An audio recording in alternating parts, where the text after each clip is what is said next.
তাই জন্য তোমরা যেভাবে আমাদের হেল্প করেছো এই প্রচারে, যেভাবে মানুষের মনে, দেখো ফাইনালি ওয়ার্ড অফ মাউথ, মানে মাউথ পাবলিসিটি থেকে বড় মনে হয় না কোনো কিছু হয়।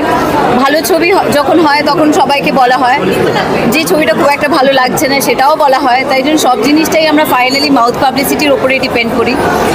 তো তাই জন্য আমরা আমাদের দিক থেকে ভীষণ সৎভাবে চেষ্টা করেছিলাম যেন ছবিটা ভালো করতে পারি। গল্পটা অসাধারণ এবং ভীষণ, যেটা অনেকবার বলেছি, ভীষণ সময় উপযোগী একটা গল্প। তো এই ক্ষেত্রে আমাদের মনে হয়েছিল যে এই ছবিটা যেন অনেক মানুষের কাছে পৌঁছতে পারে। তো ফাইনালি লোকেরা ভীষণ এনজয় করছে, পছন্দ করছে এবং ভীষণ তাদের অন্তরের মধ্যে একটা কোনো জায়গায় গেঁথেছে। তো সেটাই আমাদের মনে হয় সব থেকে বড় পাওনা। বাবা কিছু প্রতিক্রিয়া শেয়ার করেছে মানুষের মুখে এত প্রশংসা পাওয়ার পর? বাবা প্রথম থেকে বাবাকে জিজ্ঞেস করছেন, বাবা ঠিক হচ্ছে তো? শুটিংয়ের মাঝখানে বাবা ঠিক হচ্ছে তো, এরকম করছিলাম। কিন্তু বাবা সবসময় এরম করছিলেন।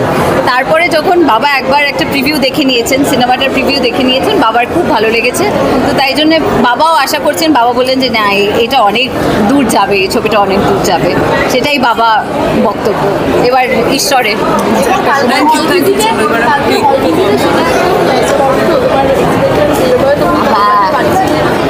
হ্যাঁ, আমাদের কালকে হঠাৎ করে হল ভিজিট হলো।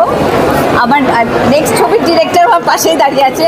তো যাই হোক, আমাদের হল ভিজিটে আমরা যখন গেছিলাম তখন ভীষণ ভালো একটা রিয়াকশন, একটা স্বতঃস্ফূর্ততা যেরকম হয় না, সবাই মিলে যেভাবে তারা রিয়্যাক্ট করেছে ছবিটা, এটাই আমার মনে হয় সব থেকে বড় পাওনা।